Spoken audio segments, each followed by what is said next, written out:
আসসালামু আলাইকুম, welcome to my content again. Welcome to Sadika. আজকে আমি আপনাদের কাছে অত্যন্ত প্রিয় এবং সহজ একটি রেসিপি নিয়ে হাজির হলাম, আর সেটি হচ্ছে আমাদের খুব পছন্দের চটপটি। আমরা সবাই কম বেশি চটপটি খুব পছন্দ করি। রাস্তায় আমরা চটপটি দেখলেই আমরা হয়তো দাঁড়িয়ে চটপটি খাওয়া শুরু করি, কিন্তু আমরা এটাও জানি যে রাস্তার চটপটি হাইজেনিক না, সেটা স্বাস্থ্যের জন্য খুব ক্ষতিকর। আর তাই বাসায় যদি আমরা চটপটিটা বানিয়ে ফেলতে পারি খুব সহজেই, সেটা কিন্তু খুব দারুণ একটা বিষয় হয়। আর তাই আমি এখানে চটপটি বানাচ্ছিলাম। আমি এখানে প্রথমে টকটা রেডি করে নিচ্ছিলাম। তেঁতুলের যে টক, সেটা চটপটির জন্য অত্যন্ত গুরুত্বপূর্ণ। প্রথমে আমি পানিতে তেঁতুল ভিজিয়ে নিয়েছিলাম, এরপর সেটাকে খুব ভালো করে বিট করে নিচ্ছিলাম অনেকক্ষণ ভিজিয়ে রাখার পরে। কারণ বিট করলে যে তেঁতুলের যে আঁশগুলো সেগুলো উঠে আসে, সেই আঁশগুলো আমি ফেলে দিচ্ছিলাম, এবং অবশ্যই তেঁতুলের বিচিগুলো ফেলে দিতে হবে। এরপরে এখানে আমি ভাজা জিরা গুঁড়া, ভাজা ধনিয়া গুঁড়া দিয়ে দিলাম। এই জিরা এবং ধনিয়া গুঁড়ার প্যাকেট পাওয়া গেল, আমি সেটা আস্ত জিরা এবং আস্ত ধনিয়া নিয়ে সেটাকে ভেজে গুঁড়া করে নিয়েছি, এবং এটার জন্য একটা ঘ্রাণটা অনেক ভালো আসে, খুব টেস্টি এবং ইয়াম্মি হয়।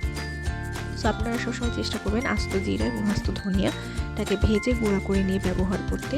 এরপর আমি এখানে দিয়ে দিচ্ছি শানের চাট মশলা।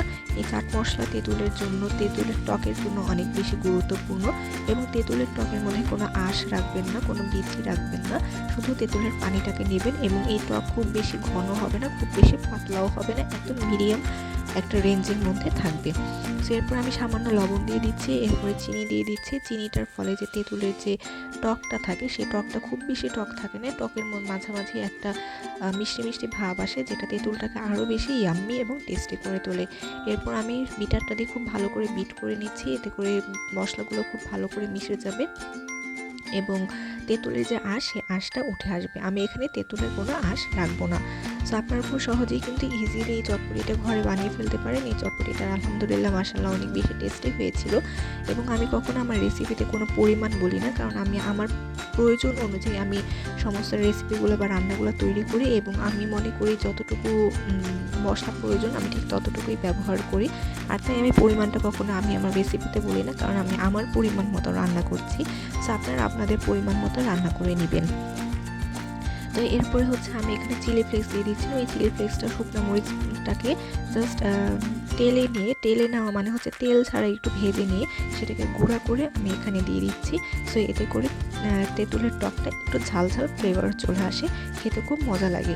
সো এরপর আমি ডাবলি সিদ্ধ করে নিয়েছি। ডাবলিটাকে যখন সিদ্ধ করেছি আমি এর মধ্যে কিছু পানি রেখে দিয়েছি, সব পানি আমি শুকিয়ে নিইনি। এরপরে হচ্ছে আমি এখানে ভাজা কাঁচামরিচ, ভাজা পেঁয়াজ দিয়ে দিচ্ছি। পেঁয়াজটা আমি বেরেস্তা করে দিইনি, পেঁয়াজটা আমি আস্ত পেঁয়াজে দিয়েছি। এরপরে কাঁচামরিচে দিয়ে দিলাম, সেগুলোকে কুচি কুচি করে দিয়েছি। এরপর যে ভাজা জিরা এবং ভাজা ধনিয়া গুঁড়ো ছিল সেটাও আমি দিয়ে দিলাম।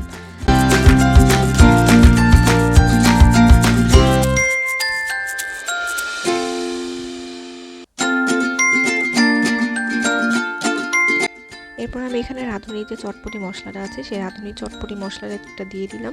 এই রাঁধুনির চটপটি মশলাটা কিন্তু আমাদের চটপটি বানানোকে আরও বেশি সহজ করে দিয়েছে। খুব সহজেই আমরা বাসায় এই চটপটি মশলাটি তৈরি করে নিতে পারি। সো যখনই আপনাদের বাসায় কোনো গেস্ট আসবে, খুব সহজেই কিন্তু আপনারা এই চটপটিটি বানিয়ে নিতে পারছেন, এবং টেস্টের দিক থেকে কিন্তু কোনো অংশে কম হচ্ছে না। সো এরপর আমি এখানে চিলি ফ্লেক্স দিয়ে দিচ্ছি, অথবা শুকনো মরিচ গুঁড়োটা আমি দিয়ে দিচ্ছি। এরপরে এই মশলাগুলোর সাথে খুব ভালো করে ডাবলিটাকে মিশিয়ে নিতে হবে। ডাবলিটা একটু পানি পানি থাকবে, কিন্তু খুব বেশি পানি থাকবে না। খুব ভালো করে আমি মশলার সাথে ডাবলিগুলো মিশিয়ে নিচ্ছি। সো আপনারা বাসায় এই রেসিপিটি তৈরি করবেন এবং আমাকে কমেন্টের মাধ্যমে জানাবেন কেমন হলো আপনাদের বাসায় বানানো এই অসাধারণ মজাদার চটপটিটি।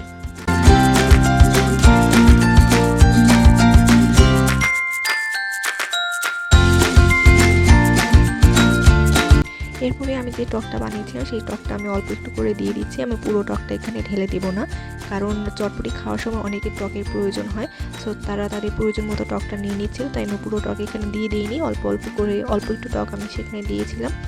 এবং আমি ভিডিওতে দেখাতে ভুলে গিয়েছিলাম যে আমি এখানে আলু এবং ডিম সিদ্ধ করে সেটাকে আমি গ্রেট করে দিয়েছিলাম। এটা ডেকোরেশনের জন্য সুন্দর লাগে এবং খেতেও মজা লাগে। এরপর আমি এখানে ফুচকা ভেঙে দিচ্ছিলাম। সো এই তো দ্যাটস ইট, আমার চটপটি খুব সহজেই হয়ে গেল। অসাধারণ মজাদার একটি চটপটি ছিল। সো আপনারা বাসায় ট্রাই করবেন। এই ধরনের ভিডিও পেতে, এই ধরনের কন্টেন্ট পেতে like and follow my page and subscribe my YouTube channel. Till then, আল্লাহ হাফেজ।